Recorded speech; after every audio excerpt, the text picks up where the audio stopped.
In late May, Chattanooga's One Westside plan was announced that would spur more redevelopment for a part of downtown Chattanooga called the Bend. That is a huge piece of property on the west end of the city along the banks of the Tennessee River. The One Westside Project involves the City of Chattanooga, Hamilton County, and the owner of the Bend, Urban Story Ventures, and more. Urban Story Ventures has called the Bend Chattanooga's next great urban neighborhood.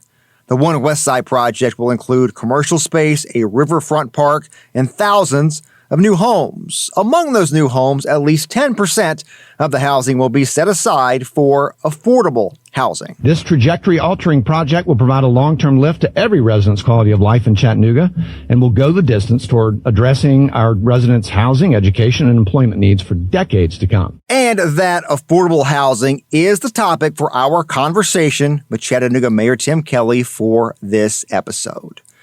Also, to add to that One Westside announcement, this news comes not too long after getting more details on the new baseball stadium project in the South Broad Street area of Chattanooga.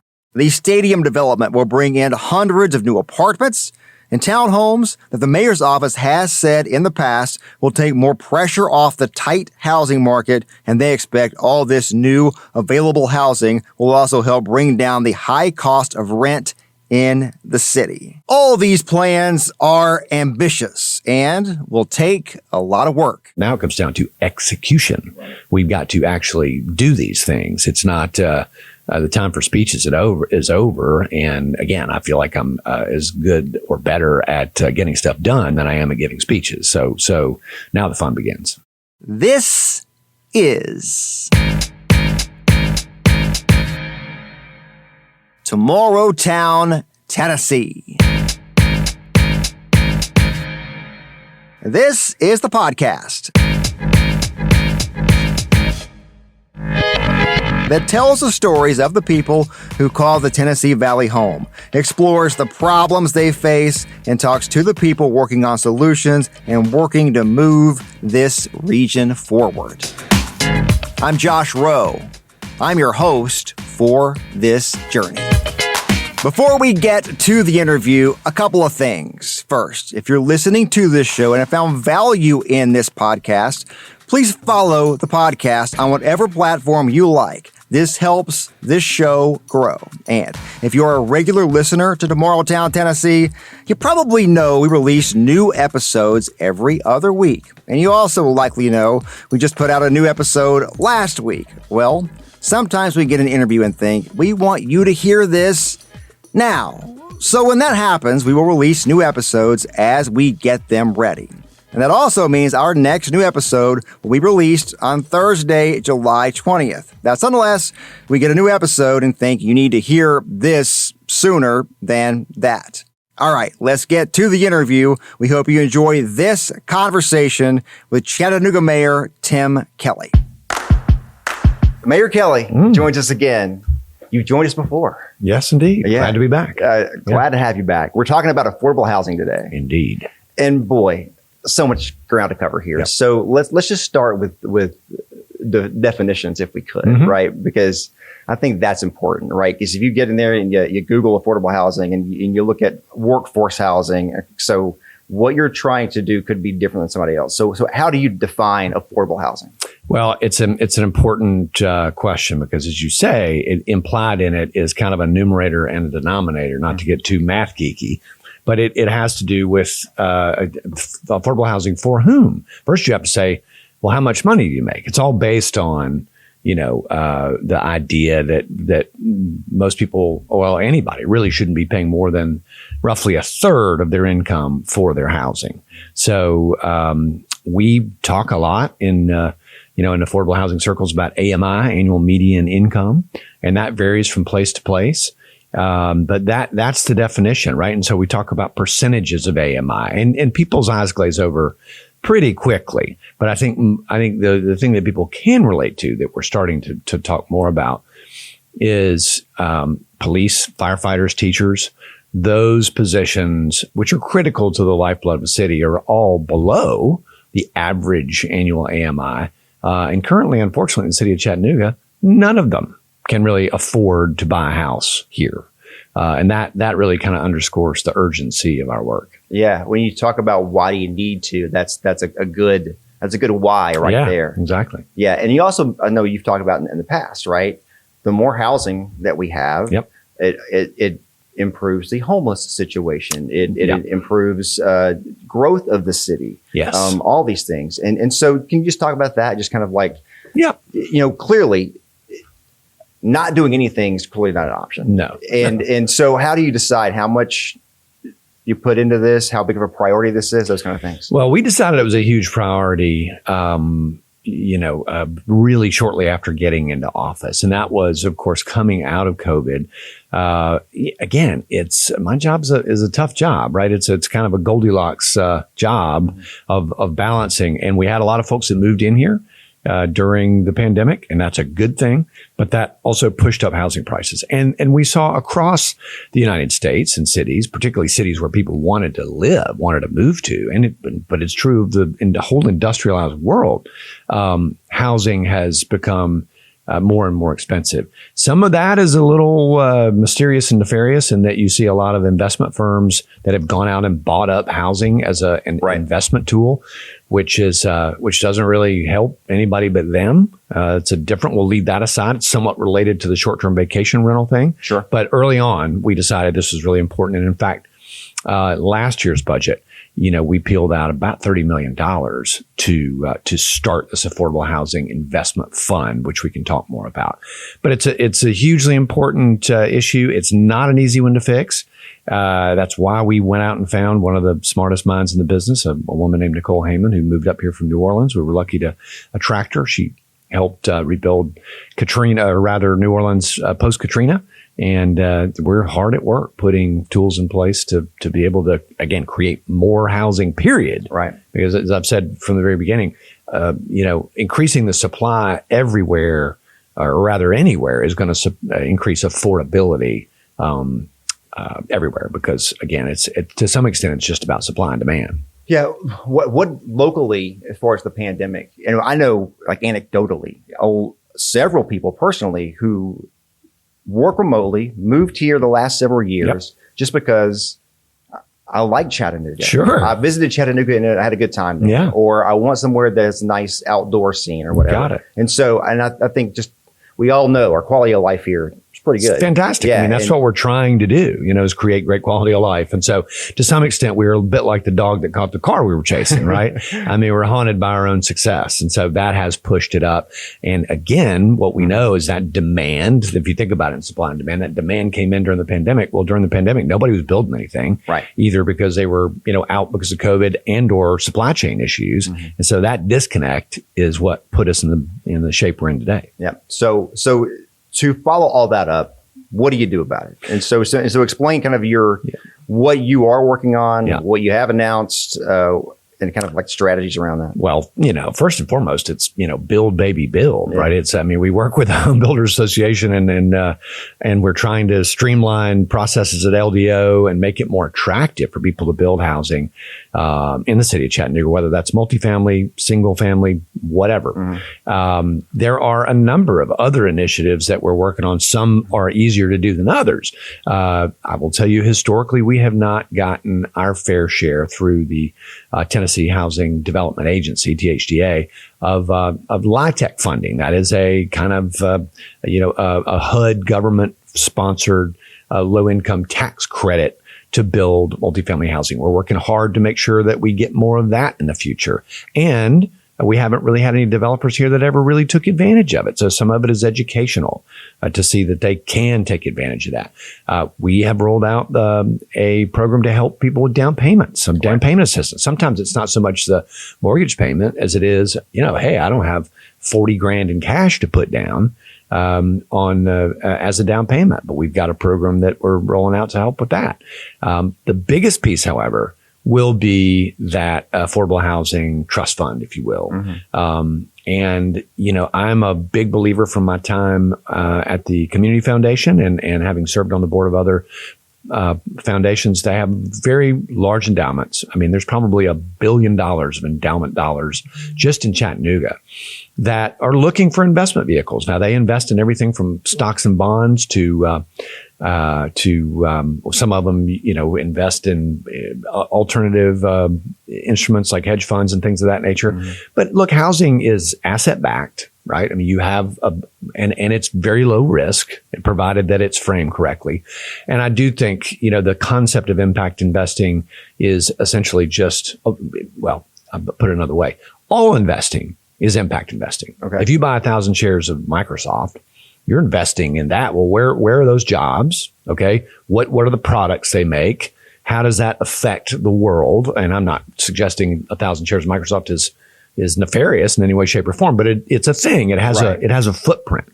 Well, similarly, if we can create investment vehicles right here in Chattanooga, where private and public and philanthropic entities can invest in housing and get good returns. They're not going to nobody's going to get rich, but there's a inverse relationship between risk and return in investment theory. We can raise a lot of money to help create more affordable housing. When you are talking to a potential builder, right? What is that conversation like of saying, hey, I know you can make more money on this high end place. Yep. We need affordable housing. How do you do that? Well, look, I mean, we are going to work with the market. We're not going to, I believe in markets. I believe markets work most of the time, and we're not going to force people to build things that are affordable. It's kind of a carrot and stick approach. I mean, if you took, I guess we do have cameras, but for people that are watching this, take let's say an area the size of this table or the size of this room. I mean, if I can sell it for $2,000 a square foot rather than $500 a square foot, why wouldn't I do that? Right. So it has to be about incentives. And that's where things like LIHTC come in to say, look, if you will, let's say, for example, build an apartment building, if you will set aside X number of units and say, therefore, 60 to 80% AMI, again, affordable housing so that a teacher or a cop could live there, then, we will give you some sort of incentive, some sort of a tax break or again, there are a lot of federal tax increments to incentivize that sort of thing. Yeah. Tell me about the Bend a little bit. I know that it's one that you worked a lot on, and yes. You just announced it a few weeks ago. Yep. And there is a affordable housing component in there. It's not all of that. No. Can kind of explain that for some folks, because I know, after that announcement, there was some pushback and some questions and these kind of things. And so explain that. Well, it's important for people to get a visual of just how large an area we're talking about. I mean, we're talking about basically creating a whole new downtown neighborhood and revitalizing another. Yeah. So a big part of this, and we do talk about them together, right? The Westside Evolves project has been on the drawing board since the Burke administration, or maybe before that, right? But this is one of Chattanooga's largest and oldest public housing projects. And it historically has been, 0 to 30% AMI, right? But the really important thing here is that those units will be preserved and rebuilt, and they will be expanded upon to include all the way up to 100% AMI, because all the research shows that sort of socioeconomic integration, right, rather than just a bunch of people living in one area who have no real income at all, is much healthier for everybody. So the important thing to know there, though, is that the tax increment that's created by all this private investment in the Bend, which is the big area where combustion engineering used to be down by the river, is what will create the increment to essentially make a down payment on the revitalization of the West Side, which will then allow them to go get another $50 million of federal money in what they call a Choice Neighborhoods grant, and then kick off even more money from a $90 million of low-income tax credits, like we were just talking about, from the Tennessee Housing Development Agency. Right. So the private investment, I mean, the housing stock and the amount of affordable housing in those places won't be the same.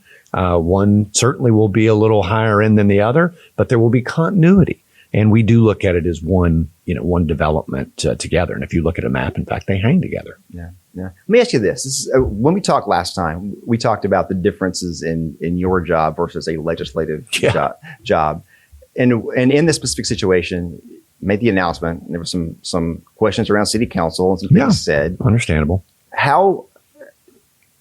What is your next step with that? In Congress, you're going to go whip votes, that kind of idea. Yeah. What is the process in a city for going and trying to, explain what you're actually trying to accomplish and those kind of things? It's explaining, first of all. I mean, we work really, really hard to get the details right. There was actually a power poll that came out in the Free Press, and that kind of verifies most people think we got it right. I think 75% of people, and I think we did. I mean, it's this is a balancing act for sure, and this is a big project with a lot of moving pieces.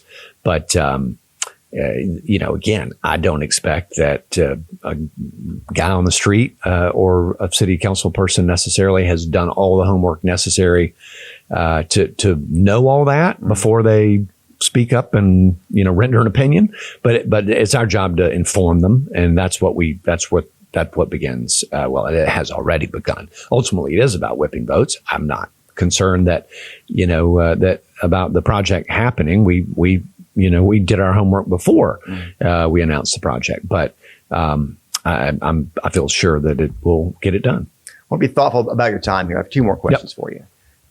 On that idea, and this is kind of off topic a little bit, but when you do get pushback, and that's inevitable for what you do, right?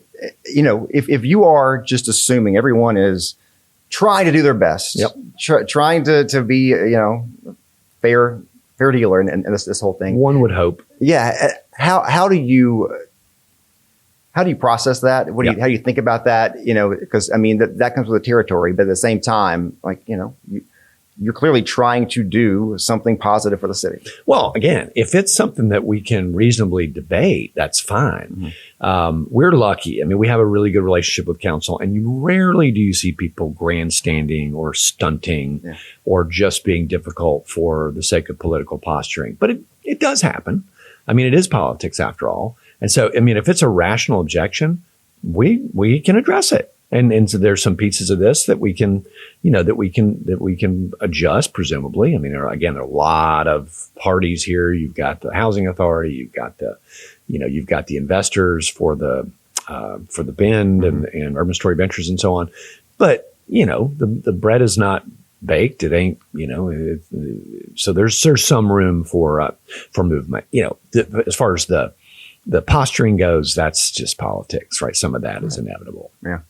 Tell me this is the last question I have for you. The Bend project and the stadium project, right? You've been in office for 2 years, and both of those are big projects. And you're taking parts of the city not only underutilized, for the most part, not utilized. Right. Other than the Riverwalk or whatever.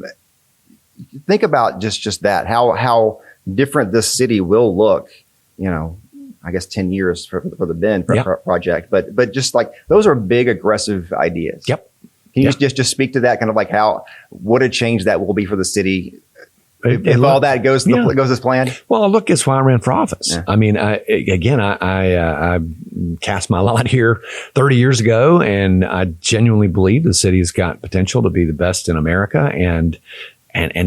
But somebody, I mean, I think I got elected to take on big projects like this, without regard for political risk.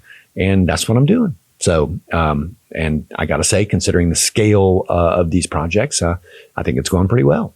So, I mean, I look forward to now. I mean, again, all these big rocks are now moving. These are massive projects. And again, back to that difference between legislative politics and executive politics. Now it comes down to execution. Right. We've got to actually do these things. It's not the time for speeches is over. And again, I feel like I'm as good or better at getting stuff done than I am at giving speeches. So now the fun begins. Mayor Kelly, thanks for your time. I appreciate you. Thank you, sir. We always appreciate Mayor Tim Kelly for taking the time to talk to us. He'll join us again real soon. Also, coming up soon on the podcast, we'll also talk to Dr. Mina Sartipi from UTC If you're not from around here, that's the University of Tennessee at Chattanooga.